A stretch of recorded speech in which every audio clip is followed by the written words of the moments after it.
Hello and welcome to another Frank Friday. I am Karline Moeller, the founder of Art Frankly, and I would like to introduce you to Ellie Hayworth, my partner for Frank Fridays. Ellie is the founder of Hayworth Consultancy. Hayworth is committed to promoting intrepid ideas in both art and design.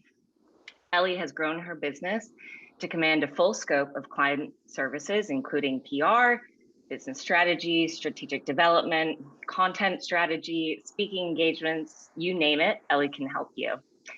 And today we get to sit and chat with Dr. Julie Nagam. Julie is a Canada Research Chair in Indigenous Arts, Collaboration, and Digital Media, and is an Associate Professor in the Department of Art History at the University of Winnipeg. She is the inaugural Artistic Director of 2020 and 2022 for Nuit Blanche in Toronto, which is the largest public exhibition in North America.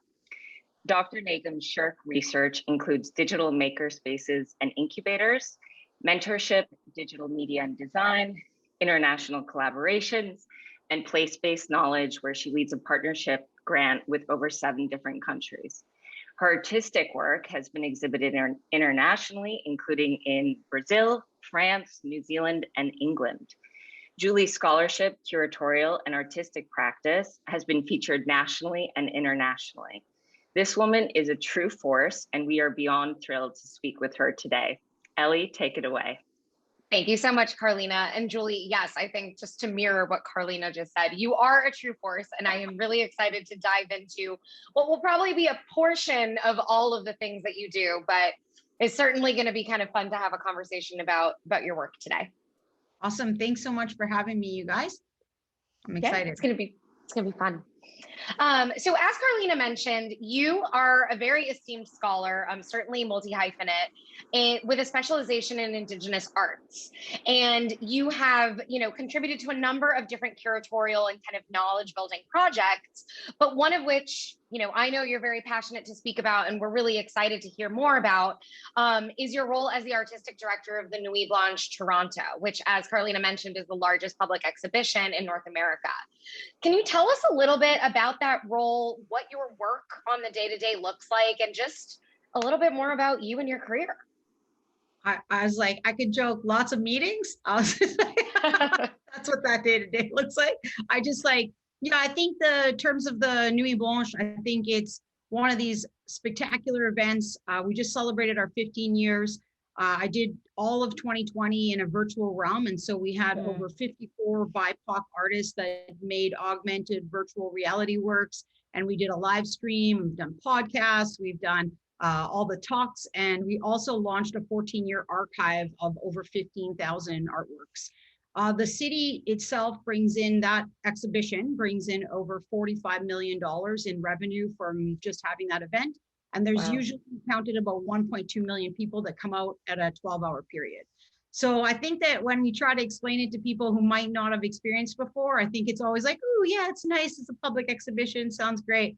But it is really this incredible opportunity where normally you have over 100 artists and artworks up, and it's just takes over the city. And I think that one of the exciting reasons why I agreed to be their inaugural artistic director is that I just love that we can take over public space.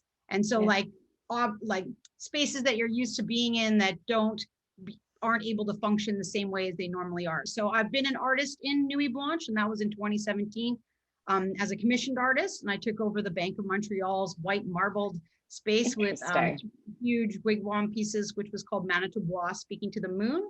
And they were these 360 projections with soundscape, and they looked like half moons kind of reflecting in the white marble in the bank building. And it was a lot of fun. And I think that, I've been involved probably about 4 other times, not in such a huge role. And then this now with the artistic direction, I think really shows to the kind of work that I like to do, the kind of like long-term collaborations, and being a person that likes to work well with other people. And I think that, if that's one of the takeaways that, I laughed when they first asked if I would be the artistic director for multiple years. And I was like, why me? I kind of went home to think about it. And the response that I was given was that, I shouldn't say it, but it's basically like, you're really great to work with. And at the same time, you stand up for the things that you believe in, and you support artists and scholarship. And so, we're going to launch the first ever publication. I'm co-editing with my mentor and friend, Dr. Janine Marchessault, and we're really excited to have that book come out this fall. So that's amazing. And it's, I mean, truly your days are packed and your responsibilities are, it seems to be kind of never ending, but it's really amazing how it's this kind of full constellation. One of the things I admire as kind of a professional in the media space is the fact that you're quite literally writing, information into the archive, into art history. You're creating these kind of primary source documents or secondary source documentation and, critical scholarship. So I don't know, Julie, I think it really seems quite fascinating. It's very cool. Yeah, we'll see. I mean, you never do anything thinking about what the long-term impact is, other than you want to make sure that you support emerging scholars and artists and cultural workers. And I think from my perspective, that's been something I've been working towards for over 15 years. And I think that that's the kind of beautiful position that I get as an academic. I have intellectual freedom, but I also have the opportunity to mentor and build capacity within the arts sector. And it's been really fun to watch each student kind of form and grow, and then, give them opportunities and then send them out into the world and then see what happens. And I'm only just starting to kind of see the long-term effects of that. And it's been exciting to see different students come through, whether they've just been in your classes or you've supported them through RA-ships or other kind of work opportunities as reference letters. And so it's kind of neat to see how that ripple effect has. Yeah, that's fascinating. And in your role, and forgive me if this is a naive question, but in your role as the Canada Research Chair, is it peripheral or is it running parallel to all of this work with the Nuit Blanche Gallery? Can you tell us a little bit more about some of the scholarship that you're doing? Sure. Behind me is a brand new space that I was able to do as part of the Canada Research Chair. And for those of you that might not know what that is, it's a handful of scholars. It's the highest research chair you can get in Canada. And it's fully funded through our kind of funding bodies, which Karline mentioned is SSHRC, which is Social Sciences and Humanities. And it's a real gift and opportunity. And usually that gives you the opportunity for infrastructure. And so what I was able to do was mobilize my research position into what's called a CFI, or Canadian Innovation Fund, where I could build a lab. And we did build the lab, and it just is completed. And so we've got almost 5,000 square feet of digital new media and collaborative research space. And so I think what's exciting is, for those of you that have never been to Winnipeg and have yet to be wooed by its charm, there is something to be said about it being the epicenter. And I think that, one of the really great draws is we're going to have this Indigenous Digital Media Lab and collaborative research space. And that's going to be really exciting to see kind of the long-term ripple effects of having, regular artists in residency where the students get access to that, having community and public events and workshops here where we get to see how that impacts the city more broadly. And I think it's kind of a perfect moment. We're sitting in this kind of, everybody jokes that I call it the heart of Turtle Island, because Winnipeg is the heart. And I feel like, not only is the homeland, heartland of the Métis Nation and Treaty 1 territory, but it really has this grit pulse to it. And I think that, what we'll be excited is to kind of build on that momentum. I've been involved in the Winnipeg Art Gallery since 2015. And I started off as a research chair working towards indigenization and decolonization of that specific space. And we're really excited this year. We were able to launch Hamiyuk, which is the first and the only largest Inuit art center in the world. And I think what's exciting about it is that I co-chair the Indigenous Advisory Circle with Dr. Heather Aguliorte, who's a long-term collaborator and friend and colleague. And it was the inaugural, curator for that exhibition. And so her decision was to work collaboratively to make sure all regions of Inuit Nunanga were represented. And she brought in 3 emerging curators to work alongside of her to launch something amazing, which is called Inua.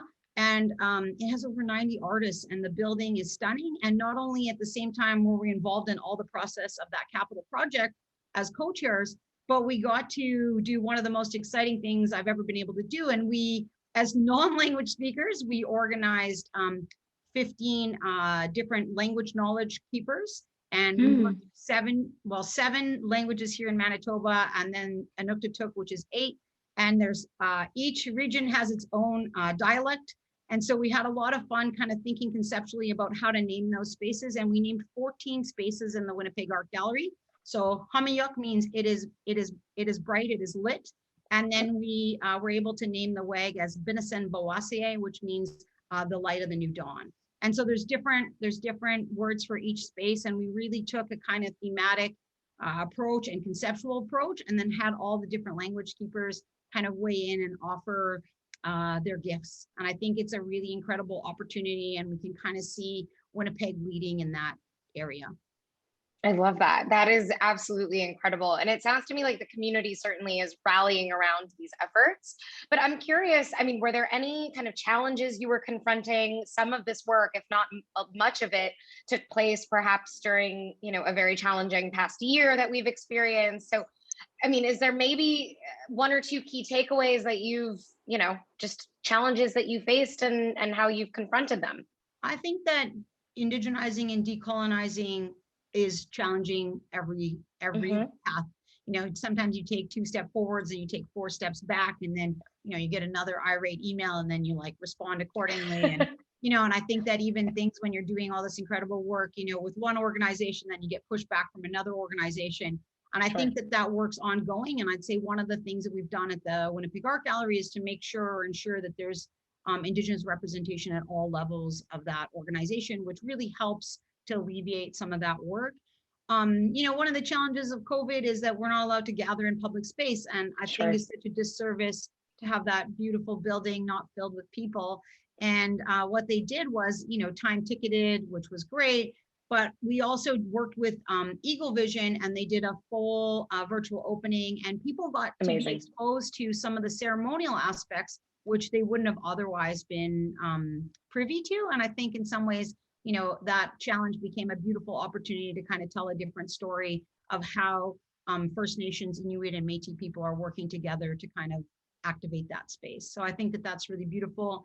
I think at the university level, and at Nuit Blanche's level, I got to commission multiple works in augmented and virtual reality. And I think really push those boundaries. And I was really excited and proud of the work that we did. And I think some people were also the brains exploded when they saw what we actually accomplished in a 8-week period.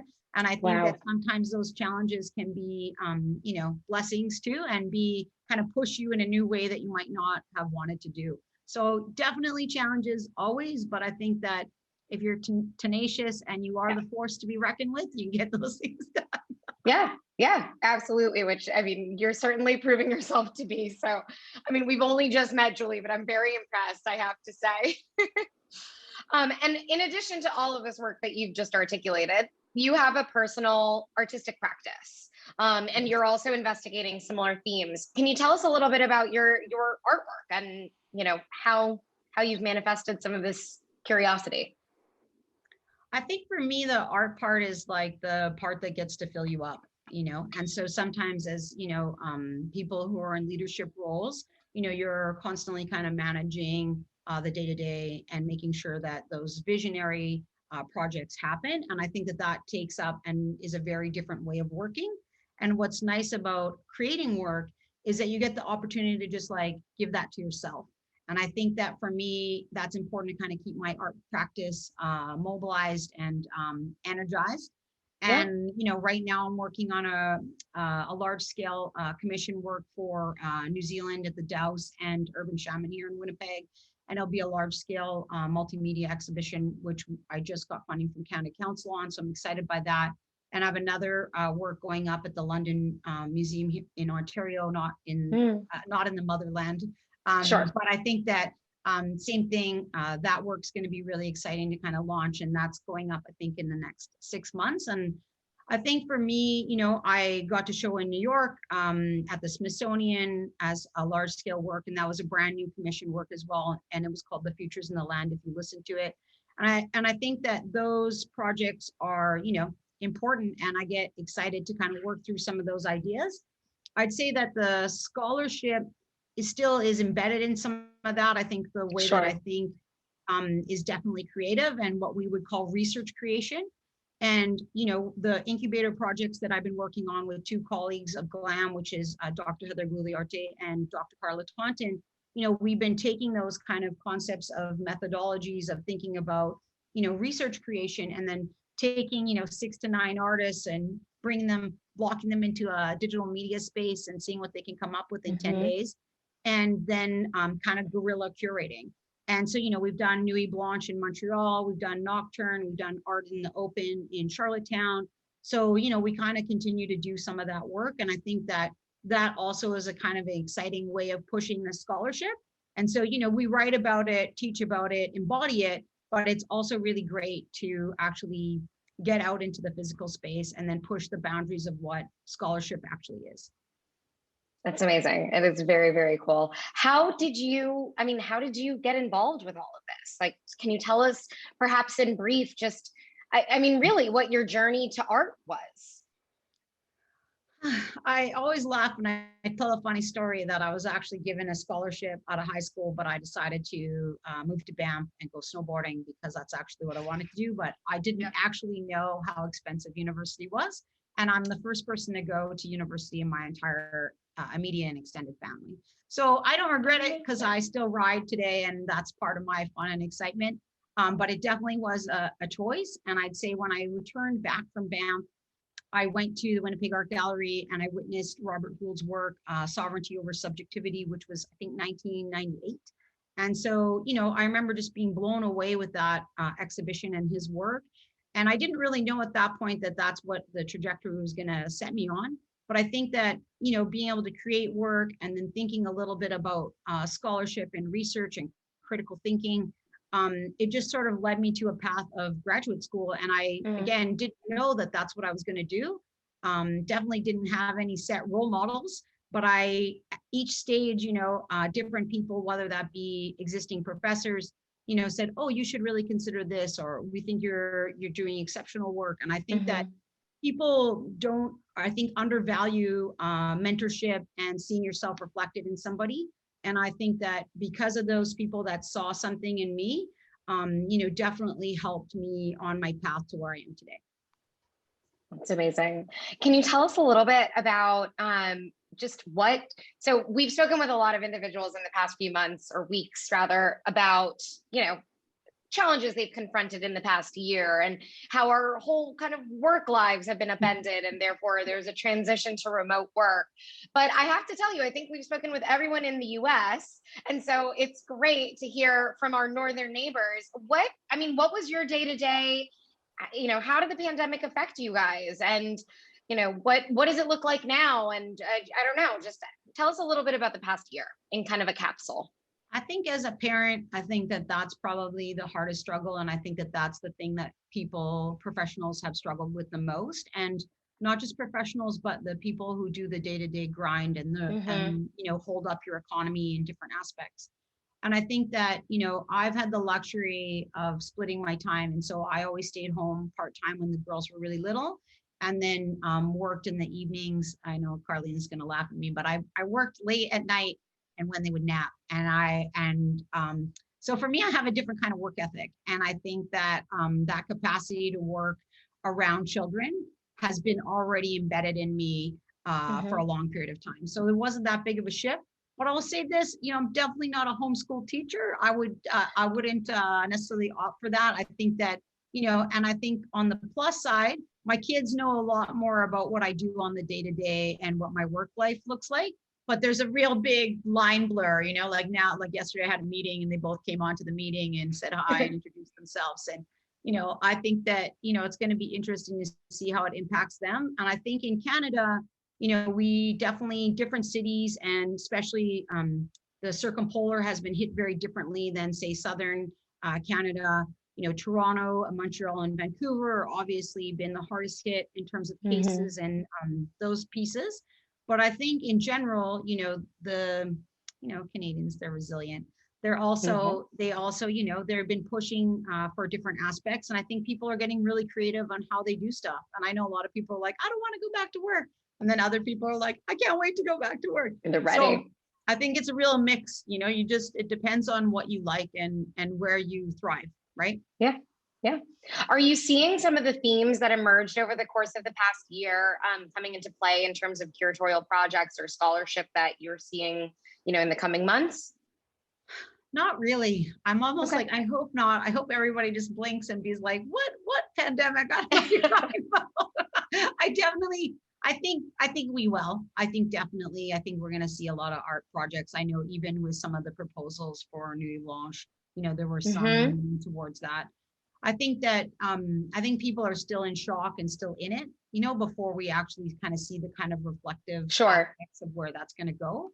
I mean, artistically and scholarly, there are going to be pools of kind of funding that are going to deal with that. I haven't seen it yet, but I'm sure it's coming. That's great. Before we move on, we love to kind of conclude these interviews with a handful of professional practice, just conversations. But is there a special project or a forthcoming milestone that you want the listeners today to keep in mind and stay tuned for? Sure. I guess 2 days ago, I just was awarded a SHIRK partnership grant, which is $2.5 million. And the overall budget is about $6 million with all the partners. Amazing. We've got about 31 partners in 7 different countries.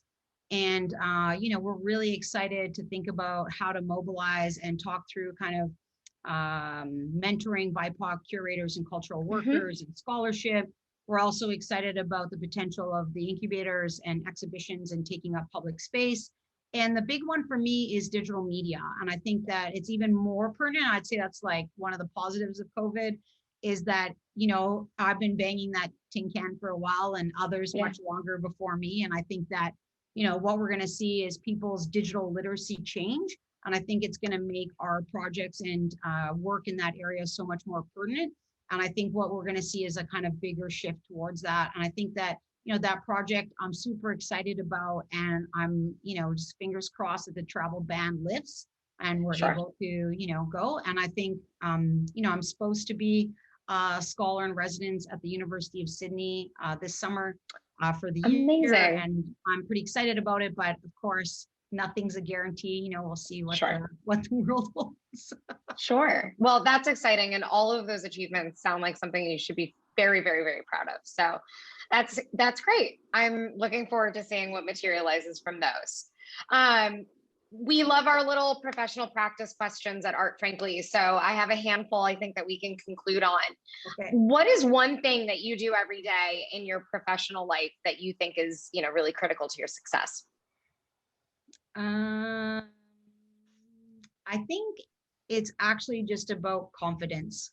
And I think that just knowing that you're doing work from a good place in a good way, I think about that every day. So, if you get a bunch of terrible emails or you have a tough colleague or, people are jealous, whatever that is, it can manifest its way in different aspects. But I think for me, whenever I feel a little bit frustrated with that, I'd say, every day I keep thinking about, think about the positives, think about what you're bringing to the table, and think about how you're working and who you are as a person. Mm-hmm. And I think it kind of segues from that original question. Are you a proponent of any kind of new sets of best practices that you would suggest to, an aspiring young arts professional? I think for best practices, I think we need to see a shift in leadership. And I think that, this is the biggest thing is that we're so used to like the one-off projects or the kind of precarious labor in the arts, which I think is super problematic, tends to be women and people of color and racialized or marginalized groups of people that end up taking up those positions. And it's unfortunate because we still see the top tier being, mostly white men. And, in occasion, some white women. And I think that, we really need to see that kind of shift happen. And I think that doesn't happen by accident. And the kind of best practices of us moving forward is shifting who sits on our boards, shifting about how we look at, potential candidates and what that looks like. And for us here at the University of Winnipeg, we just had a posting and we pushed for a designated hire.